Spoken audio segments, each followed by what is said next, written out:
Distinguished guests, please remain standing for the procession of our nation's colors and those of our veteran service organizations.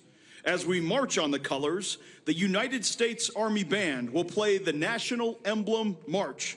Please place your right hand over your heart or render a hand salute.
Distinguished guests, please remain standing for the invocation given by Chaplain Kimberly Willis, Executive Director of Chaplain Service for the United States Department of Veterans Affairs.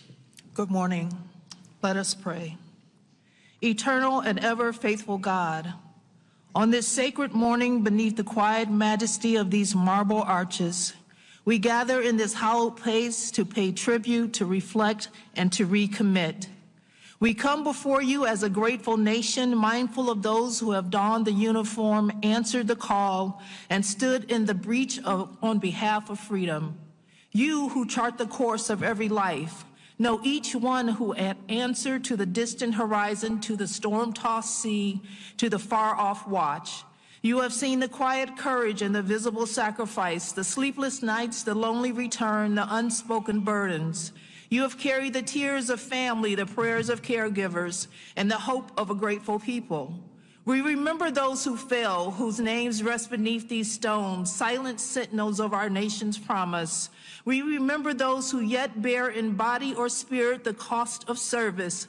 Grant them your healing, your strength, and your peace. And to families who waited, who worried, who bore the weight of absence, extend your sustaining grace, O Comforter. We give thanks for the Department of Veteran Affairs, who daily honor our nation's sacred trusts. And we bless the veteran service organizations whose devotion ensures that no veteran stands alone. In honor of those who served, renew our covenant to tend the garden of democracy with vigilance and care, to serve with humility, to lead with integrity, to walk together as one people under your guiding hand. Underpin our labors with hope, our words with truth, our action with compassion. Let freedom ring not only on the battlefield, but in the everyday lives of your people. God bless the United States of America, that we may be true to the promise entrusted to us, vigilant in peace, resolute in service, defender of justice, and steadfast in gratitude. It is in your holy name we pray. Amen. Seated. I am honored to introduce the 2025 National Veterans Day Observance co-host organization, the American Veterans, better known as AMVETS. The organization began in 1944 when 18 World War II veterans met in Kansas City, Missouri to form the American Veterans of World War II. Just 3 years later, President Harry S. Truman signed Public Law 216, making AMVETS the first World War II veterans group chartered by Congress.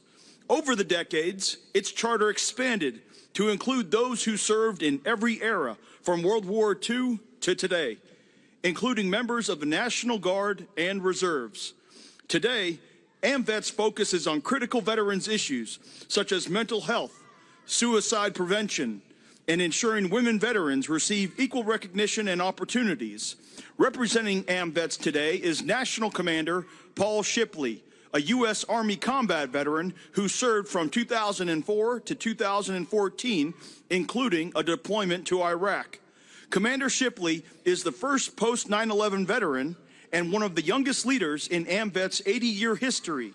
Please join me in welcoming National Commander of AMVETS and co-host of today's ceremony, Mr. Paul Shipley, who will lead us in the Pledge of Allegiance and deliver remarks. Please stand for the Pledge of Allegiance.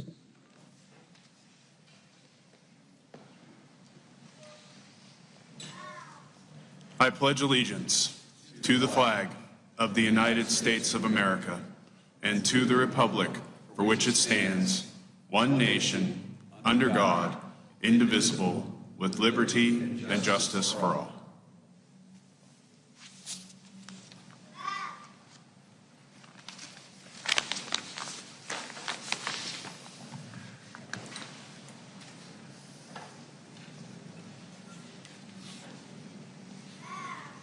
Good morning, Mr. President, Mr. Vice President, Secretary Collins, and distinguished leaders of the veteran service organizations of the United States of America. Good morning and happy Veterans Day. Today, as we gather at this hallowed ground at Arlington National Cemetery, we honor the brave men and women who have served our nation with unwavering courage and sacrifice. It is a solemn moment of remembrance, unity, and a renewal of our commitment to those that have served. Today is also a special celebration of all who put their lives on the line for the United States of America. AMVETS has a proud history spanning over 80 years. Today, our top priorities remain clear. We work tirelessly to prevent veteran suicide and veteran homelessness, because no veteran should be alone in facing these struggles. We promote awareness, prisoners of war, and missing in action issues, ensuring that no hero is ever forgotten. And we are committed to supporting veterans' families, help keeping them united through life's toughest challenges. As the host of this year's Veterans Day National Committee, AMVETS is honored to participate alongside dedicated Department of Veterans Affairs staff and our fellow veteran service organizations. Together, we organize this event to honor our fallen and to reaffirm our duty to those who have served. In the spirit of veterans serving veterans, I challenge each of us, whether here today or watching from home, to find ways to support our veterans, whether through a simple act of kindness, volunteering, or advocating for policies that make a difference. Your efforts matter. Because supporting our veterans is not just a duty, it's a reflection of our gratitude and respect. Let us remember today that their sacrifices have made the freedoms we enjoy possible. And let us pledge to continue serving, protecting, and honoring all who have served our nation. Thank you. God bless our veterans, and God bless America.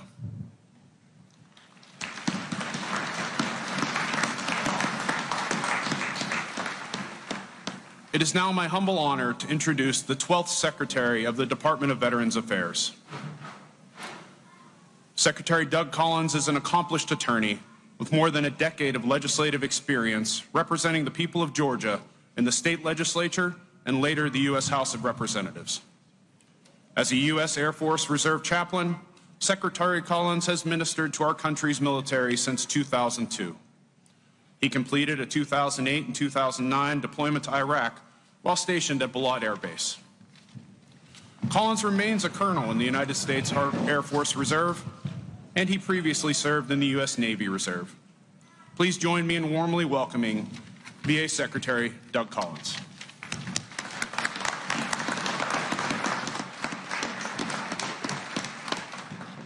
Good morning, everyone. Mr. President, Mr. Vice President, all the VSOs, all of our veteran staff here today, and welcome you to a place in which we honor our veterans, those who have served. I tell you, it was an honor to be here, but it was an even bigger honor just over a year ago when President asked me to take this job. And I asked him a simple question. I said, Mr. President, what would you like me to do? And he looked at me with a simple phrase. He said, take care of our veterans. I tell all the rest of the cabinet, I've got the best job in the world because I get to take care of the best people in the world, the veterans of the United States of America.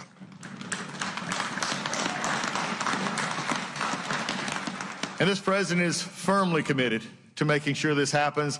The VA is a different place today than it was just 9 months ago. 9 months ago, there was more of an inner reflection. Now it is an outer reflection. The only thing that matters at the VA is that the veteran comes first. All we do is not about a bureaucracy or where we're from. It's about the veteran who walks through our door. Without the veteran, we have no job. The VA now understands that we do nothing else except take care of the veteran and do things for them. And under that direction from the president, we have lowered backlogs. We have increased wait times. And yes, Mr. President, we get them to community when they want to go to the community to see those doctors. And that's all just in the first 9 months. But the best part of this is that there is something to understand. Is that Veterans Day, unlike the others we celebrate, is about everyday people doing extraordinary things. Veterans Day is about men and women who come from small towns, hamlets, villages, and big towns. And they make a decision in their life to raise their right hand and say, I'm committing to something bigger than myself. I'm stepping forward where many will not. I am raising my right hand and committing myself to service to a country, as I said just the other day, to make and ensure that our military is the biggest and baddest in the world. Our veterans make that possible.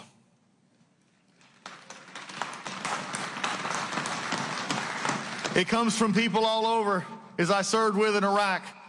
What I love about Veterans Day is it tells the story of a young girl. She was in her early 20s. I met her on the fields in a wind just like this in the desert of Iraq. She had showed up late, and I was on the night chaplain run, and I'd always saw everybody else, but I didn't recognize her. And I walked up to the gate, and she said, I said, where have you been? And I said, I haven't seen you here. She said, sir, I'm a little bit late deploying with my troops. I said, well, what was the reason? And I figured, I said, you could, I figured, why are you coming in 3 or 4 weeks later? She said, well, sir, just about 2 months ago, I had my daughter. And I looked at her and I said, and you came anyway. I said, you know, you could probably got a deferment of that. She said, no, sir. She said, I'd go where my troops go. I go where they go. And that for the rest of the time I was there, we shared pictures of one growing up, a little one taking first crawls and moves and sharing it in the night sky over Iraq. That is a veteran who serves because they want to serve others. I remember an A1C who was on deployment. He came back and he said, I am now making big money. He said, I can actually help my family and I can buy Christmas presents for those that didn't get any last year. It's about the stories of those as a young man, and just a little bit young because he's in his 80s, at one of our VA hospitals in hospice, who I walked in on him just the other day, and he was playing on a keyboard, Just a Closer Walk with Thee. Veterans Day is about veterans that were not special necessarily when they came up, but they saw a vision and a calling, and they said, I want to be a part of our armed services. So when they raised their hand, they made a choice to become one of our favorite in the world, and that is a veteran who serves this country. So as we come to this day of service, this day of happy Thanksgiving for people who are willing to serve, I would just have one word from the half of this administration, and I want everyone to hear it clearly, whether you're in the media, Congress, or anywhere else. I'm a little bit tired of people saying that veterans keep getting stuff. No, veterans do not get anything from this country. They have earned everything that they are getting, and I am committed to making sure they will always have that from this administration and this VA, and that is my promise and this president's promise to you. And with that, it is my honor to introduce to you a father, a husband, and yes, for those in the audience, a Marine. Oh, come on, Marines. There we go. My Marines ain't let me down on this one, because now I get to introduce the great Vice President of the United States.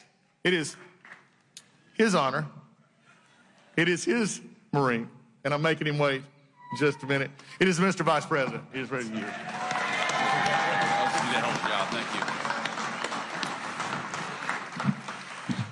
Well, thank you, Doug. You're doing a great job at the VA, and I want to say just a couple of things. I've learned a couple of things from working so closely with the President of the United States. The first thing is that he loves our nation's veterans and has committed our nation's administration to putting our veterans first every single day. And the second thing I've learned about the President of the United States is that he really hates when somebody who's speaking before him goes on for too long. And so with that in mind, I have prepared a very brief and very inspiring 1 hour and 45-minute speech on this beautiful Veterans Day out here in the cold. But let me just give 3 very brief messages. First, to our nation's veterans, thank you. Thank you for serving and sacrificing. We've all got so many good stories of people that we served with over the years. During my 4 years of the Marine Corps, I met the very best of America. People who are willing to put on a uniform and risk their lives for their entire country. Just yesterday morning, I met people who lost limbs, who lost very, very important family members, who lost their psychological health, going out there and serving the United States of America. So whether you gave a little bit or whether you gave a lot, every single person who put on the uniform of this nation deserves our gratitude on this day especially, but every day. And so from the Vice President and the entire administration to our nation's veterans, thank you for your service, thank you for your sacrifice, and thank you for making us proud every single day.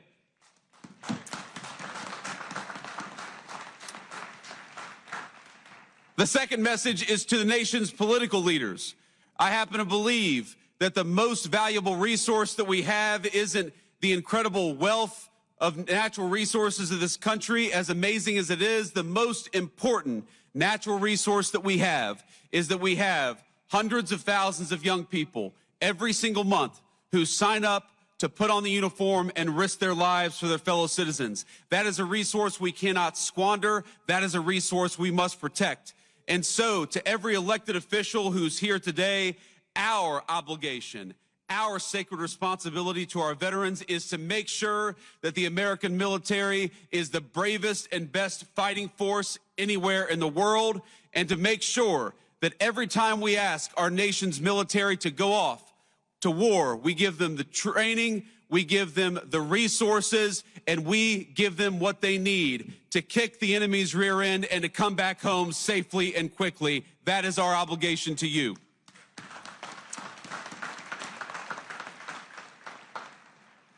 And my third and final message to the American people, I'm asked all the time how to best honor our veterans. And this day in particular gives you an opportunity, and it doesn't have to be difficult and it doesn't have to be complicated. If you find yourself at a restaurant this evening and you see somebody wearing a uniform, buy them a meal if you're able, or buy them a beer. If you see a veteran of our nation's armed forces, if you know somebody in your family, give them a call and say thank you. I heard already this morning from my mother-in-law who sent me a message early California time, and it touched my heart. Just knowing that we have loved ones who recognize our service, who care about it, and who care enough to go out and say thank you. So to the American people, if we want to keep on ensuring that the very best and brightest sign up for our military, the very best way to do it is to make sure that the veterans know that we are grateful to them. And so it's with great pride that I am introducing a man who is proud of our veterans, who fights every single day for the veterans, and who is proud to be the Commander-in-Chief of the United States Armed Forces, President Donald J. Trump.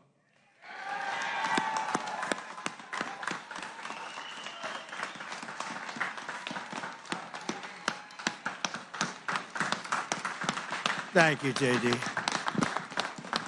Thank you very much to our great Vice President. It was a good decision I made. This morning on these hallowed grounds where generations of American heroes rest in eternal glory, we gather to fulfill the sacred duty of every free man and woman. On Veterans Day, we honor those who have worn the uniform, who have borne the battle, who have stood to watch, and whose ranks have formed the mighty wall of flesh and blood, bravery and devotion that has defended our freedom for 250 years. Today, to every veteran, we love our veterans, we say the words too often left unsaid. Thank you for your service. Thank you very much.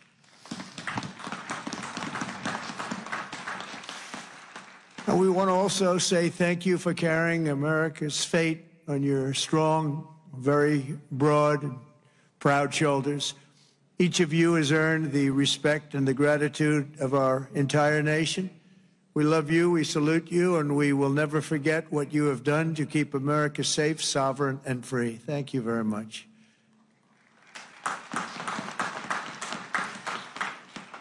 And we're also honored to be joined by a great man. He will go down as a great man someday. Speaker Mike Johnson. Speaker. Wherever you may be, Speaker. We love you, Speaker. There he is, right there. Good. Got a good location. He always gets a good location. And congratulations to you and to John and to everybody on a very big victory. We're opening up our country. Should have never been closed. Should have never been closed. I want to thank Secretary Doug Collins, who's outstanding, just done a fantastic job for the veterans. We have a 92% approval rating. We took that up from 38% from a certain previous administration that we won't mention.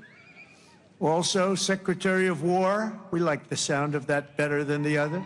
Secretary Pete Hegseth. Pete, thank you very much. Thank you, Pete. Great job. Our great Attorney General, Pam Bondi. Pam, thank you very much. Thank you. Secretary Doug Burgum. Doug, thank you. Thank you very much for being here, Doug.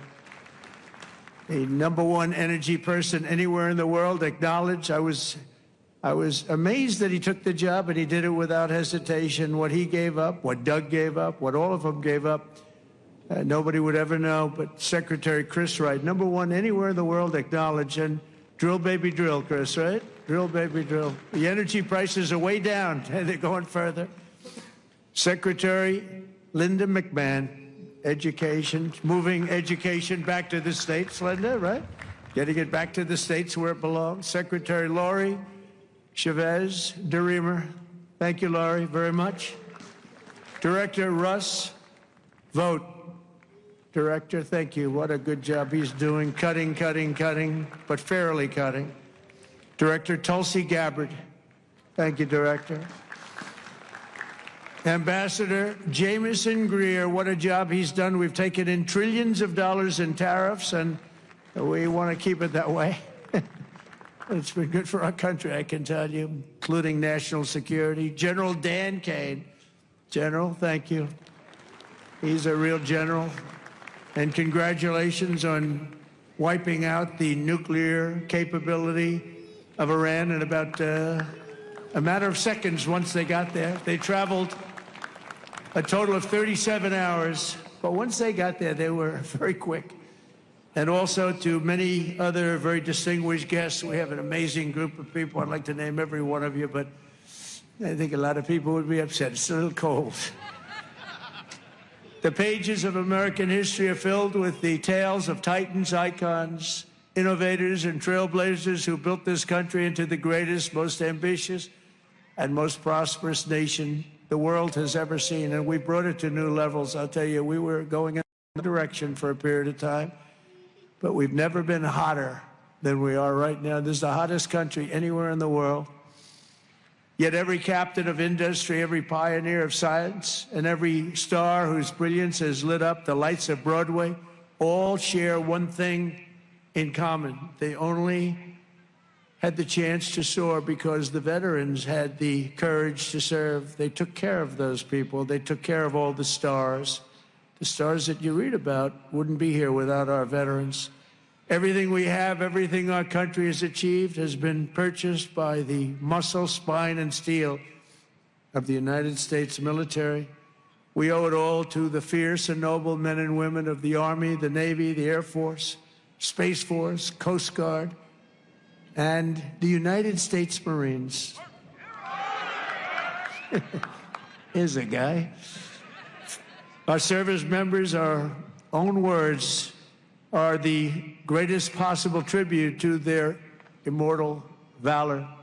Shortly before the Battle of Bull Run, Major Sullivan Ballou of Rhode Island became a big name, didn't he? Wrote to his dear wife, Sarah. He said, "I know how great a debt we owe to those who went before us," he said. "And I'm willing, perfectly willing, darling, to lay down all my joys of this life to help maintain this government and to pay that debt." Just 1 week later, Major Ballou did just that. He gave his life to save our country. On the night before he jumped into the dark skies over Normandy on D-Day, Colonel Bull Wolverton knelt with his men in prayer. "Dear God," he said, "we ask only this, that if we die, we must die, and we as men would die without complaining, without pleading, and safe in the feeling that we have done our best for what we believed was right. We must do what is right." Colonel Wolverton, too, died for us so bravely in battle. Today, we remember with overwhelming gratitude the more than 1 million American service members who have made the supreme sacrifice and laid down their lives for the good old USA. Generation after generation, America's warriors have left behind the comforts of home and family to face violence, evil, and death so that our families could know joy, goodness, and peace. We honor them so strongly. Our heroes have lived through unthinkable nightmares so we could live the American dream. And the American dream is coming back again, stronger than ever before. And you'll see that as the next few years evolve. They have volunteered to give their last breaths to all of us so that we could breathe free. And today we know without any doubt in our hearts that after 2.5 centuries, America stands tall because America's veterans stood so strong. And soon our country will be stronger than ever before. The American veteran has forged a legacy of gallantry and daring without parallel in human history. In September 2009, Army Captain William Swenson was driving through the Afghan mountains when his convoy was ambushed by over 60 Taliban insurgents. He and his comrades were pinned down for hours without artillery or air support. A fellow soldier was shot in the chest, and Captain Swenson crossed an open field to aid his brother in arms. People said, "Don't do it, Captain, don't do it." He did it. When the terrorists closed in around them and demanded their surrender, Captain Swenson threw a grenade at the enemy and rallied his men to break their advance. He then carried the wounded soldiers hundreds of yards to a rescue helicopter before charging back 3 times, back and forth, into the fire to save the wounded and bring them home. Even after 7 hours of fighting, he refused to leave any man behind. Retired Lieutenant Colonel William Swenson is here with us in Arlington. And for his actions that day, he proudly wears the Congressional Medal of Honor. Colonel Swenson, thank you very much. Thank you very much, please. Thank you. Thank you very much.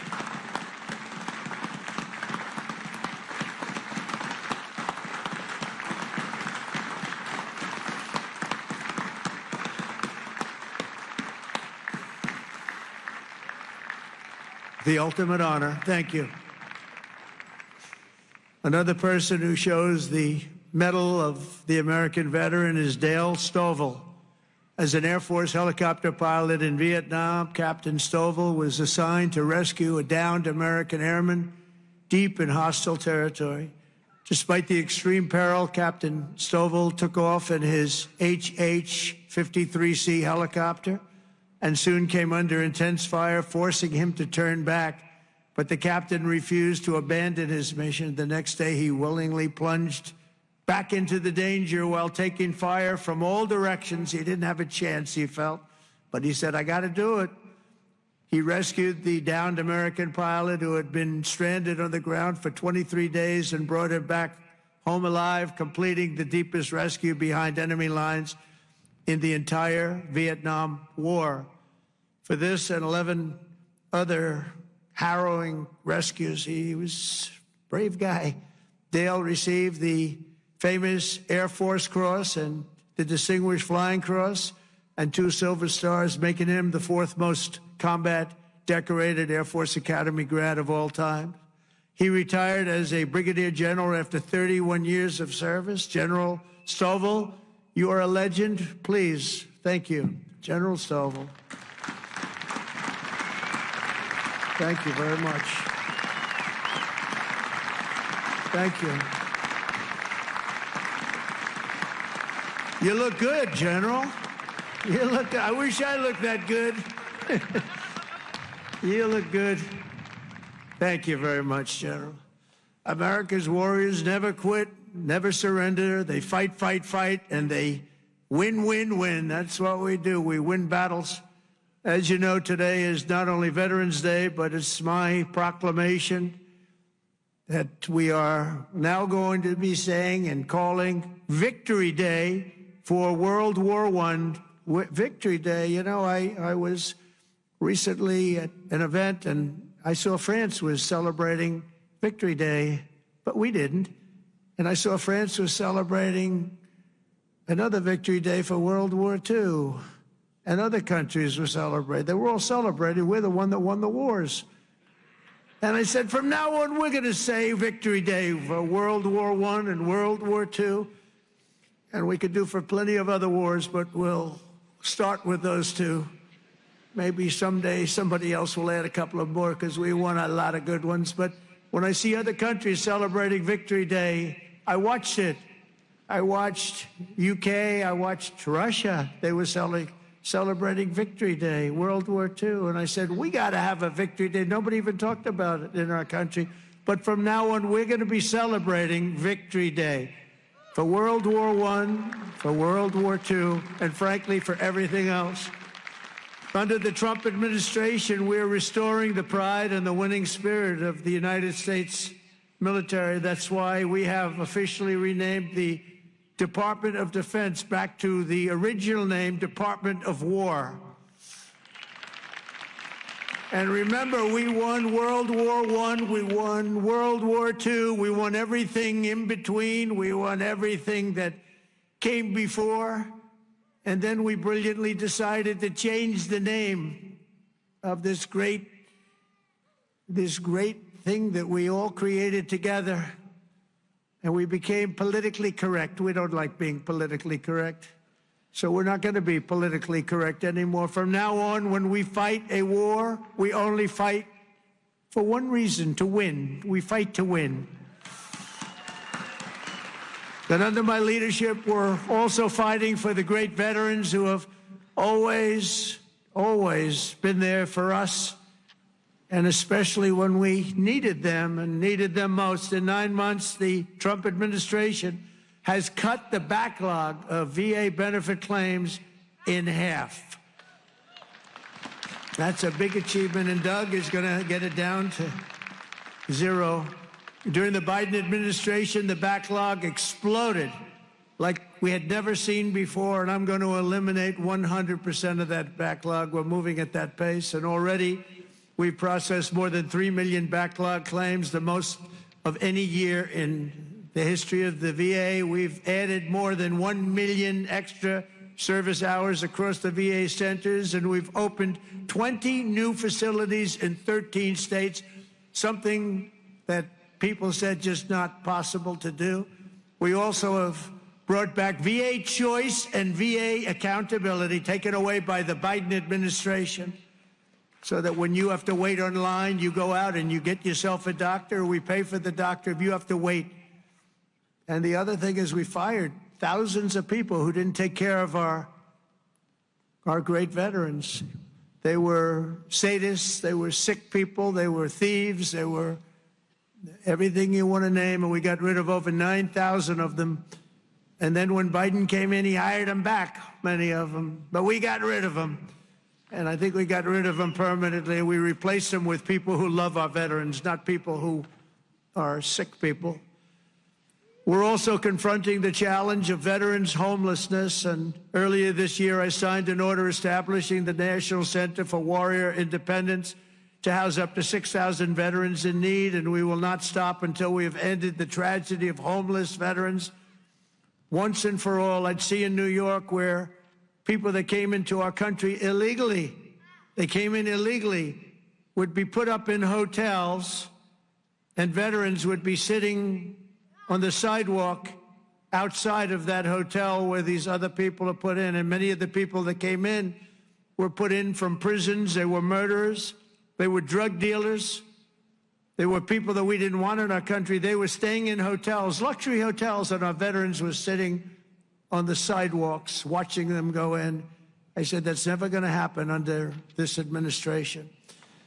I also signed the VA Home Loan Program Reform Act, because no veteran should be kicked out of their home for what they call a late payment.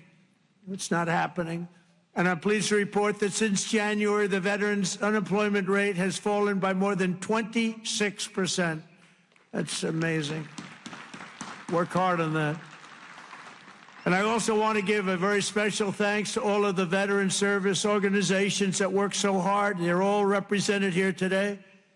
But they work so hard on behalf of our great veterans, and one of the heroes who reminds us of why we fight for those who served in uniform is Army Major and West Point grad Jonathan Turnbull. In 2019, Jonathan was conducting an operation in Syria when a suicide bomber approached and detonated his vest, leaving Jonathan gravely wounded, so badly wounded, they thought he had no chance. The injuries were so severe, the doctors gave him, everybody, they just looked, they all cried. They knew him, they loved him, and they were just crying. They said, no chance.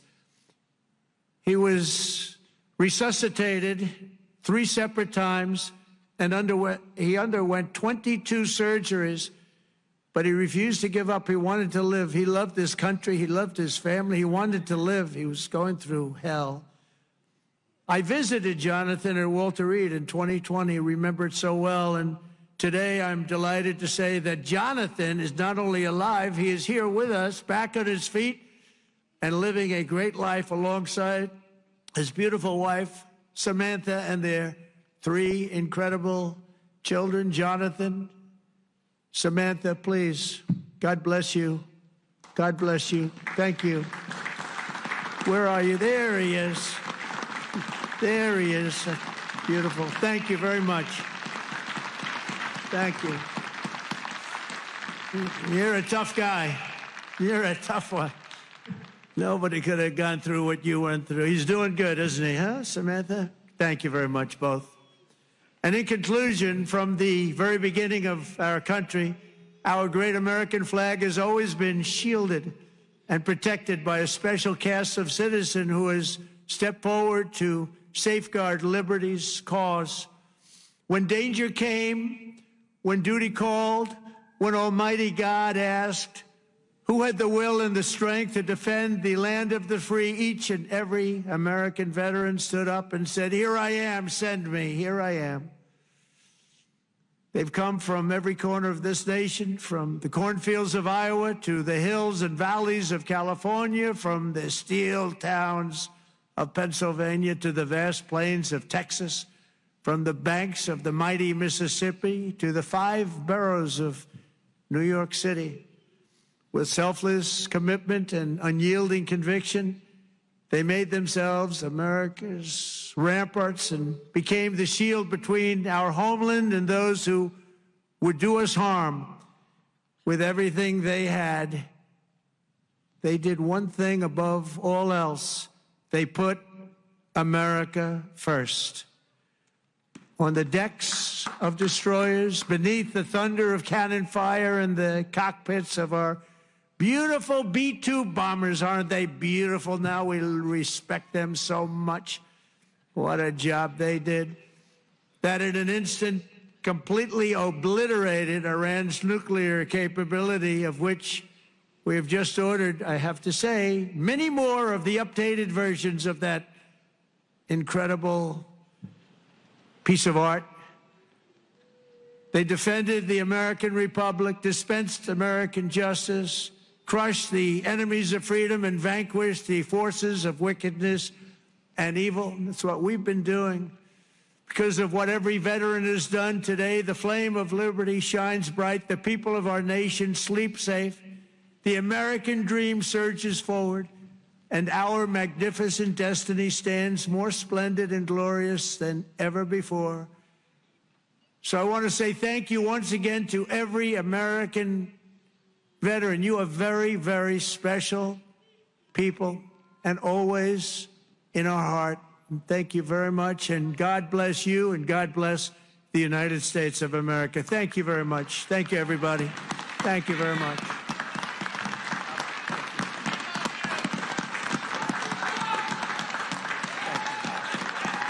Thank you very much.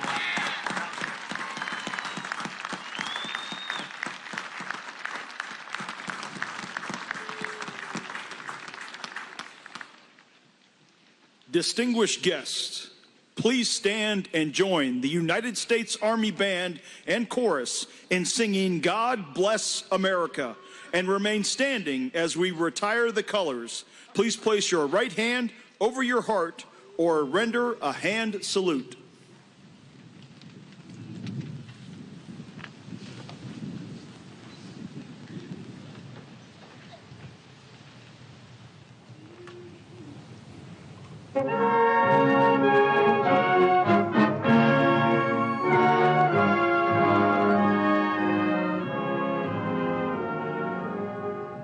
While the storm clouds gather far across the sea, let us swear allegiance to a land that's free. Let us all be great.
Retire the colors.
This concludes the 2025 National Veterans Day observance. Please remain at your seats for the departure of the official party. Thank you for joining us today to celebrate and honor all who served.